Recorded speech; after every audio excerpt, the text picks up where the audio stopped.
संगठन मजबूत करना है।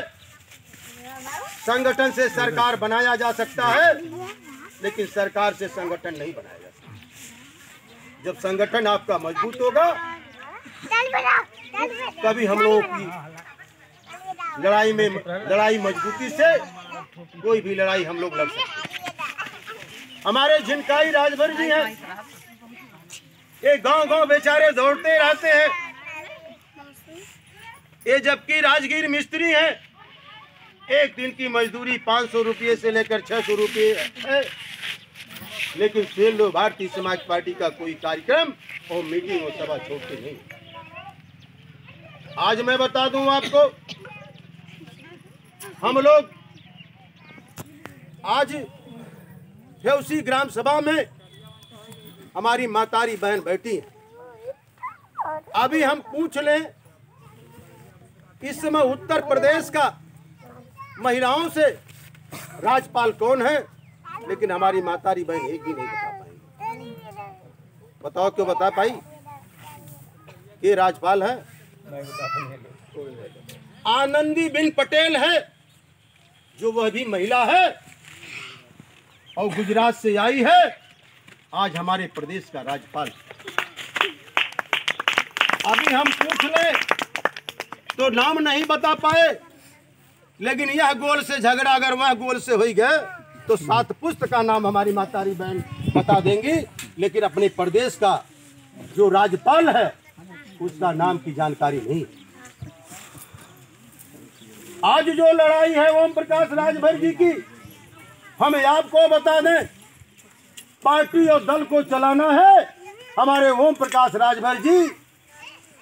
जब भारत निर्वाचन आयोग पूछता है दिल्ली में कि आपकी पार्टी का खर्च कैसे चलता है और दल और पार्टी कैसे चलाते हैं, तो ओम प्रकाश राजभर जी कहते हैं हम 10 रुपया का रसीद कटाते हैं और रसीद के माध्यम से हमारा गरीब समाज कार्यकर्ता बन करके सुहेलदेव भारतीय समाज पार्टी की जो है कार्यक्रम और रैली को जो है और पार्टी का खर्च को चलाता है। आज मैं बता दूं, हमारे जिला अध्यक्ष बैठे, अगर साथियों 10 रुपए की अगर रसीद भी आपको कटाना पड़ेगा हम गरीबों की लड़ाई के लिए, तो आप लोग पीछे मत हटिएगा। ये लड़ाई हम लोगों का है, हम गरीबों का है। लड़ाई साथियों लड़ना पड़ेगा। आज मैं बता दूं, ओम प्रकाश राजभर जी बनारस में जो है उसमें बसपा की गवर्नमेंट थी, बनारस में गरीबों का जो है घर उजाड़ा जा रहा था। ओम प्रकाश राजभर जी ने कहा कि गरीबों का घर उजड़ना नहीं चाहिए, लेकिन ओम प्रकाश राजभर जी ने गरीबों की लड़ाई लड़ते लड़ते 13 दिन वह बनारस में जेल में रहे। उस समय मैं मऊ में मैं संगठन का काम कर रहा था। मैं बता दूं आपको, मेरी माँ बीमार थी, मैं 1.5 महीना हो गया था घर नहीं आया मऊ से।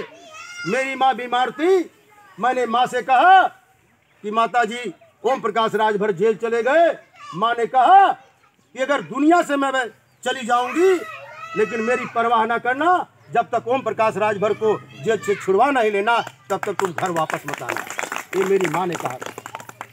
आज मैं बता दूं आपको, जो लड़ाई है, जो ओम प्रकाश राजभर जी की लड़ाई है, राम जपित राजभर जी की लड़ाई है, जो उमेश राजभर जी की लड़ाई है, साथियों हम गरीबों का जो हिस्सा लूटा जा रहा है उसकी चिंता हमारे नेताओं को है।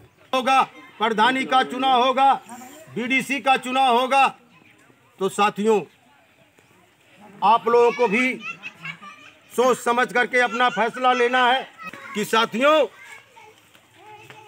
किसी के लिए लड़ाई झगड़ा आप करेंगे, उसको आप लोगों को वोट देना है। अगर इसमें चूक कर जाओगे तो साथियों आपकी लड़ाई लड़ने में हम लोग कमजोर हो जाएंगे। तो इसमें आप लोगों को चूक नहीं करना है। हमें आपको बता दें, एक बार एक समुद्र था, समुद्र के किनारे एक चिड़िया ने घोंसला लगाया था।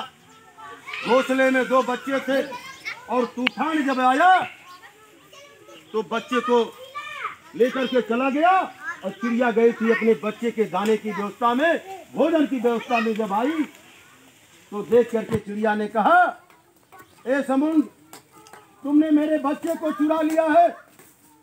जब तक मैं आपको सुखवा नहीं दूंगी और तुम मेरे बच्चे को वापस नहीं कर दोगे, तब तक मैं चैन से बैठने वाली नहीं। चिड़िया क्या करती थी? समुद्र से पानी निकाल करके रेत में डालती थी और रेत से ला करके जो है बालू ला करके समुद्र में डालती थी। सभी चिड़िया ने, उनके बिरादर के लोगों ने देखा तो चिड़िया से पूछा, ये आप क्या कर रही हैं?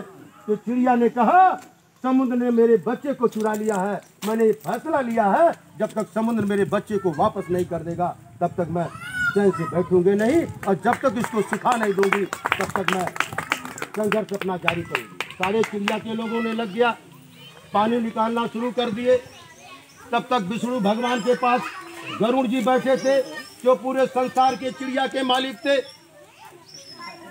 वहां नारद मुनि ने कहा जा करके, अरे साहब, आप तो यहाँ मालिक बनकर बैठे हैं, आज आपकी बिरादरी परेशान है वहाँ, और समुद्र ने आपके बिरादरी के बच्चे को चुरा लिया है। आज लोग, सारे बिरादर के लोग परेशान हैं, समुद्र से पानी निकाल रहे हैं, आप यहाँ आराम फरमा रहे हैं। और गरुड़ जी ने जब आकर के देखा, वह भी पानी निकालना शुरू कर दिए।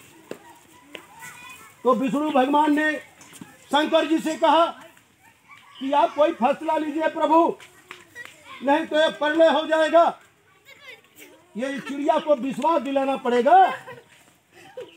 तो समुद्र ने कहा, महाराज, मेरे पास वो शक्ति नहीं है, आप मुझको 2 बच्चा दीजिए बना करके, और थोड़ा सा पानी आप कम कर दीजिए समुद्र का, इतना कम करिए जो उसमें जीव जंतु जो हो वो मरने ना पाए, उनको विश्वास हो जाए कि समुद्र का पानी घट रहा है, हम लेकर के बच्चे को तैयार हो जाएंगे, वहाँ चिड़िया को वापस कर देंगे, तभी हम लोगों का मान सम्मान बचेगा, नहीं तो बचने वाला नहीं। तो साथियों, उसी तरह से आपको फैसला लेना है।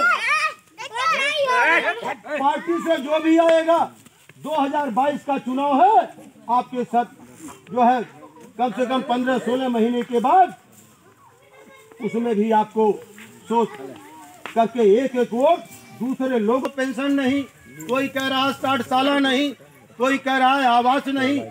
हमारी कितनी मातारी बहन पैदा होकर के मर भी गई होंगी, लेकिन पेंशन और 60 साल का नसीब नहीं हुआ होगा। बताइए, गलत कह रहा हूँ कि सही कह रहा हूँ? नहीं, सही है।